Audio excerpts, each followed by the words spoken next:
Howdy folks, it's Meandering Mike in the Man Cave of Madness. It is mid to late afternoon. We are playing Britannia, of course.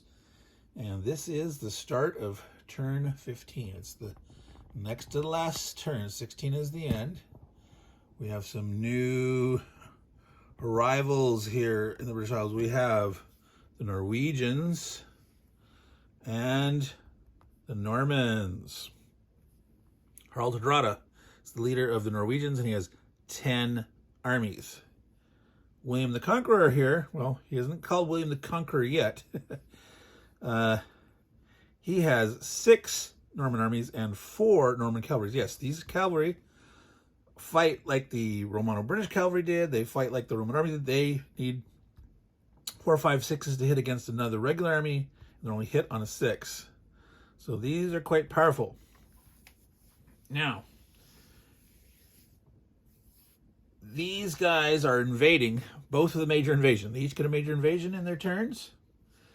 They must land in the adjacent sea area only. Normally an invader, when they come in, they can shift one and come in, or they can land and move in like 2 spaces.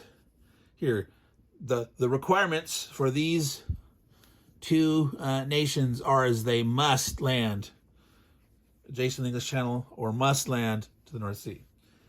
The Danes have boats this turn. They still have boats, and the Norwegians have boats. The Normans do not. What that means is the Normans must all land their first half of their major invasion, and in their second half of their major invasion on turn 15, they cannot use boats to go back out and land somewhere else. Whereas the Norwegians could. They could land, hit, and then do a second half of the major invasion use of boats along the North Sea. Kingship. Special rule for kingship. There is only kingship on turn 16 between possibly Harald the Saxon. He will come on turn 16. No, he comes on this turn. But they have to stay alive through turn 16. They actually stay alive through both turns. They're not removed. Unlike normal leaders are removed at the beginning of the next turn, these are condensed turns at the end, and they get to do it. There's only like a 15 years for the last one, and it's 35 for this one, so 40, that's 50 years of time there. I guess they can live to come and attack when they're 20 and live till they're 70. I don't know. It's a little abstracted, but to get king on turn 16, the leader has to be alive and follow the rules for normal kingship. The exception is, of those 3 guys, Harald Hardrada, William the Conqueror, and Harold the Saxon, if 2 of them are dead, the other guy automatically becomes king. If 2 or 3 of them are alive, they have to count their provinces as normally to see if they win. Actually, I believe if 2 of them are dead, the other guy will become king unless some other nation has more than twice that they do. So, like, potentially the Dubliners, for example, could prevent Harald from becoming king or something like that. Anyway, let's get on with turn 15. That's the important information, what's coming up for 16 and how these are our special turns here at the end. As we talked about it last time, the Saxons failed to grab kingship. They did manage to knock the Danes down to 3 and the Dubliners down to 3, but because of the mutual eliminations that happened, the Saxons only ended up with 5 provinces instead of 6. If they had been able to have 1 more province, they would be king now. Instead, we vote for Bretwalda. Okay, so this is back, I don't know if you remember way back there, but Bretwalda is a simple majority vote, which you vote nation by nation, and in this case, the red faction is going to all vote for the Saxons. There's 3 Brigantes, there's 1 Norseman, it's 4, 5, 9 total. Let's say the Dubliners, the purple and the green guys vote together as a block. Say for the Dubliners, because they're stronger, even though there's 2 countries here. Either one, doesn't matter. They have 3, they have 3. That's when there's 7. So red wins. There's a bunch of empty provinces right now, because normally there's 20 in here, but there's only 16 occupied provinces. So the Saxons get Britwalda. They have been monopolizing the bonus points. All right, but they get Britwalda. Now, the Normans and the Norwegians both have points to score for this turn. Things that are, if they take at any time during their turn, they can score points. And that's during either half of their major invasion. The Norsemen, if you remember, still has points that they can score that way through turn 16. But everyone is going to have end of turn 16 points, potentially, for occupying territories. Do note that the Normans can only get those territorial points if William is still alive. If William gets killed, they will get nothing for the territories they occupy. So they got to be careful with William. They don't want to use him too boldly and recklessly. All right. Grab these dice. Let's get on with it. We are doing the early dude's turn. So we're at the Welsh. So the Welsh have been biding their time. Can they actually do something right now? They have 1, 2, 3.5 points of growth. They have nothing saved up. All right, so they will have a half left over when they get their 1 point. Thinking ahead to end of next turn, and they also want to be very aware of who is going to get points running around on turn 15 this turn. So we need to take a quick look at the Norwegians and the Normans to see where their points are got at. So the Normans for turn 15. All right, there we go. Wessex, or Essex 4, Wessex 3, Kent, South Mercia, Suffolk, Sussex 2, Huis, Norfolk, and Avalon 1. So Huis and Avalon are worth a point each to the Normans this turn. So the Welsh might want to stay out of them. They could maybe grab March and think about turn 16 coming through here. You know, if the Normans go and they head off that way. But they probably, you know, might want to stay out of there. All right, so that again was Essex, Wessex, Kent. Remember, the Normans do go last. But South Mercia, Suffolk, Sussex. They don't get anything for North Mercia. That's interesting. So they don't get North Mercia, but everything else down here, but not North Mercia. Not Lindsay either. So not Marsh. So there. Norfolk was included. So yeah, Huis. So everything there, they can get points for. Nothing in Cornwall or Devon. All right, so that's the Normans' targets. Norwegians. All right, so they're one of these guys. We looked at this before. The Yorks is in the old Dubliner Norwegian Cooperative Planning. North Mercia is 3, Bernicia, Cumbria, and March. So, yeah, the Norwegians want March. So, maybe the Welsh don't even, they're like, no, we're going to stay out of that. Maybe this is the time for them to try to retake Devon. I think so. Especially since the Normans can't do an end around. The Dubliners don't have boats anymore. The Norsemen do not have boats anymore. These guys are limited to landing here. Now, technically with boats, if they landed here, there's nothing in the rule that says the boats are in a certain area. Must move from North Sea to adjacent land. So once they've landed, though, the Norwegians having boat, if they bust their way to the other shore, they could use boats off the other side. I don't know if they're Portugal or building or stealing or buying boats or whatever. Technically, they could come over and boat elsewhere. Probably not a major worry. Let's see. They throw their full 4. Can't unlimited. The overstack is 4. In the one overstack up to 4. 4, 4, 4, 4. Okay, so 1, 2.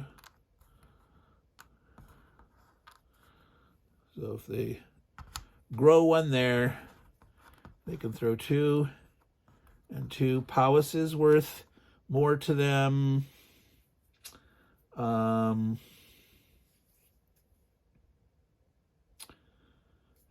Will someone come in here? Probably not. I think if they do the shuffle down this way, this guy moves to here, one of these moves to there, because they could come out this way next turn. Well, let's see. 1 to occupy if they're trying to go down. So they might come up this way. They might go into Devon, Cornwall. So the Welsh are on the move. Let's do it.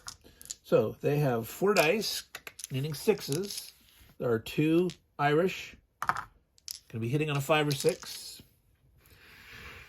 Put this over here. Let's zoom in. Point to over there. So you can see all the glory of the battle. Well, let's see here. You can do this. Get even closer. There, you should be able to see that. Fighting in Devon. All right, so there was a 6 and there was a 6. So each side loses 1. The Irish are on their last legs here.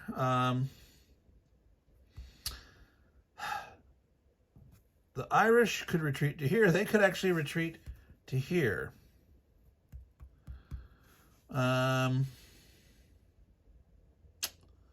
Wow, I need to see what the Irish points are. 1 for each area. They don't care.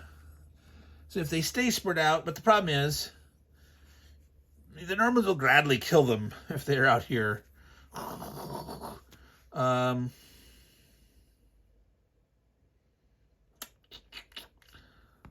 So maybe they're just happy to get a point. Try to stay alive. Try to make it harder for the Welsh. The Irish have 1.5. Boy, but if they can get 1.5. No, see, they're gonna grow. They can grow. And they could do something stupid. They could attack the Utes. They could go. Yeah, if you retreat here. Brigantes picks Caledonia. No one's going to do anything to them before they can go. And they can get their turn. They can get their 1.5. They can grow. That can allow them to grow 1 back here to protect it and do something with this 1 army sacrificially. Or they could go here and they go, like try to attack the Welsh and be a butt. How dare you attack us? So they're retreating there. That's what I'm doing. I say, hey, yeah, let's do that. Alrighty. So that was the Welsh. We have now the Brigantes. All right. Brigantes have 5 territories.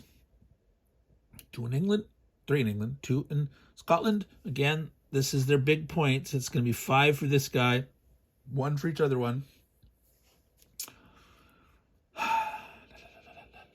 Red is way out in front.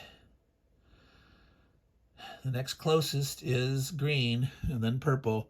They can't reach the Caledonians. they can't reach the Danes. So they could just try to stay big.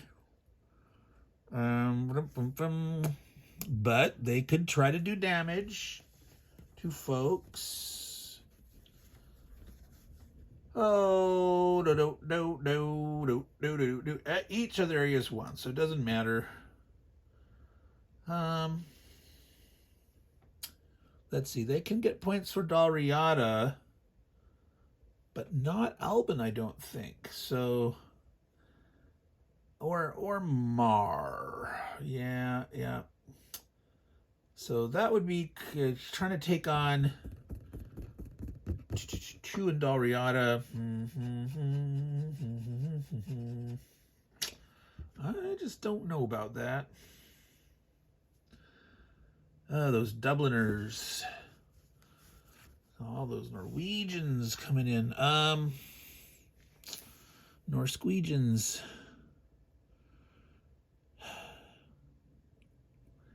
They do not want to. Let's see. All right. Oh, we didn't do growth. We got to do growth. I was going to remember to do growth. Growth. So 1, 2, 3, 4.5. They have 2.5. All right. So that's 6, 7. They get to grow 2 armies, which they have 3 left up there. So that'll leave them with 1 point left, 6 out of the 7 total. Wow. Okay, so there's 4 in there. 6, 7, 8, 9, 10, 11, 12, 13. So they have to have 7 territories to support all that. 6 if they lose one. They must fight. They must. They want to. They don't have to. Oh, well, let's have fun then. Let's do something naughty to somebody. The Dubliners are planning on bugging out to let the other purple guy take that. They could try to play naughty spoiler. The Dubliners did take the pennons away from him. They could just throw things at the pennons. Wouldn't mind defending that. 3, 2, 1. They could just totally abandon. Well, if they abandon Bernicia, they don't have that. Let's see if they threw 3 armies in here and fought to the death. 4, 5, 6, 7, 8, 9, 12, 13. Right. If they threw 3 armies in there, fought to the death, they lost all 3. They'd be able to maintain their 10 armies that they left out here.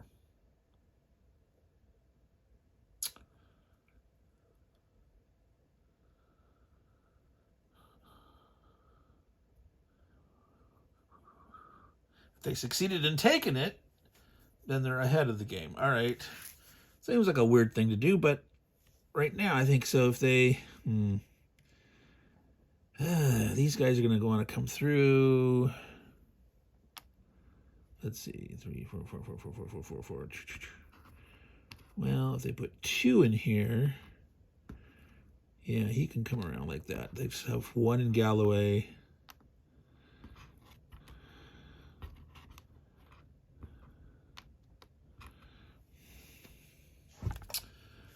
Right, 4, 5, 6, 7, 8, 9, 10, 13. 1, 2, 3, 4, 5. So maybe 6. The Dubliners might retreat, but see, there's got 3 max. They could retreat with 2 to here, have 2 non-max things. They'd be over their population, but they have to spread out in their turn. Yeah, that sounds something fun for the Brigantes to do. Hurt one of their opponents. Be able to maintain, 4 on here. They've got armies spread out here in front. That slows down the Norwegians. They're trying to bust their way in and overrun. There's points here on the hoof for them. Doesn't make sense for them to go. I mean, they could be spiteful and say, "Hey, we're going in, boom, boom, boom," and they could do it. They could take Strathclyde. They could say, "Hey, we're going to try to hurt red," but they got to get a lot of points and hurt red. So we'll see what happens. All right. So it's 3 dice on 3 dice. The blacks needing 6s, the reds for the Dubliners, red defense for the Dubliners needing 5 or 6s, let's see, you can see I guess I'll tilt it over a little bit. Oh, you can't see what I've been pointing to. Folks, I was zoomed in. I is sorry. You're like, what are you doing, Mike? Pennons. Here. They're coming here. They're hitting the pennons. They left a guy here. Only one here is a sacrificial lamb. There they are. Sorry for that, folks. Preoccupied with my plans of conquest, or at least being an annoying thorn in the side of the Dubliners. All right, so. Boosh. All right, they missed. And look at that. Look at that. The Dubliners. 3 6s. The Brigantes got their wish. I can lose up to 3 armies. Well, you just lost them, buddy boy. You just lost them. 4, 5, 6, 7, 8, 9, 10. Yeah. So they can support those 10 armies there in those 5 regions. So that is an example of bad luck, well, good luck for the Dubliners in a way that was overwhelming. You know, the odds are the Brigantes were going to lose, but on average, they should have taken at least 1 Dubliner with them. Not this time. All right, that was the Brigantes. Picks. Picks have 2 points of pop growth saved up. They're getting 1.5, so that'll put up to 3.5. They'll get to grow their 1. The picks are planning ahead for good old end of turn. They're big points at the end. Alban, Mar, Moray, 3 each.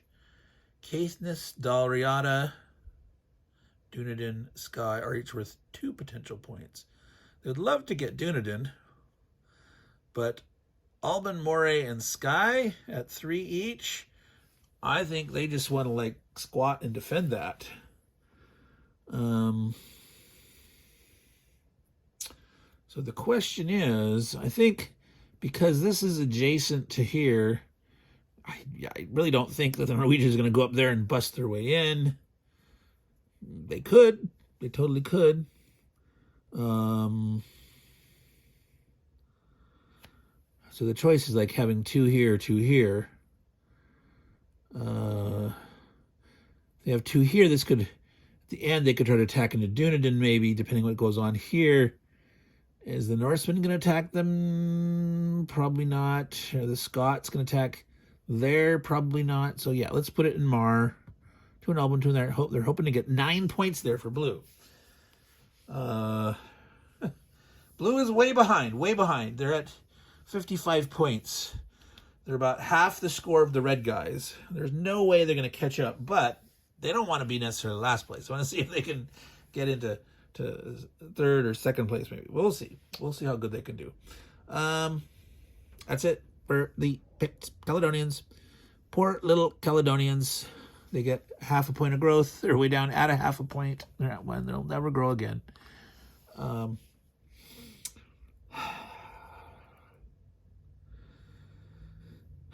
They could try to get lucky, but I don't think they want to. They may be on the very last turn. No. They're hoping someone does something and kills something off. They'll just buy their time again. All right. So that was the Welsh, Brigantes, Picts, and Caledonians. We did have a little bit of action here. It was all blood against the Brigantes. They were flexing their muscle a little too much in the past, and they got cocky, and they got spanked down big time. So we're here hitting at the 24-minute mark. We'll stop it there, and hopefully later tonight, I'll try to fit in another turn. It might not be tomorrow. So, Meandering Mike in the Man Cave of Madness. The phone appears to be functioning fine. I did download the latest iOS update, and the camera is operating a little weird before I was doing an unboxing, and it seemed to be focusing differently. It was fine here on this table, but in the other light on the other table, it was doing some weird stuff that I hadn't seen before. It was telling me, like, popping up a little message, move closer, it was saying, things like that. But there we are, Meandering Mike, meandering again. Britannia, turn 15, the first third of it. Well, we did Move the turn marker. All right. So, all you good folks out there, take care and ciao.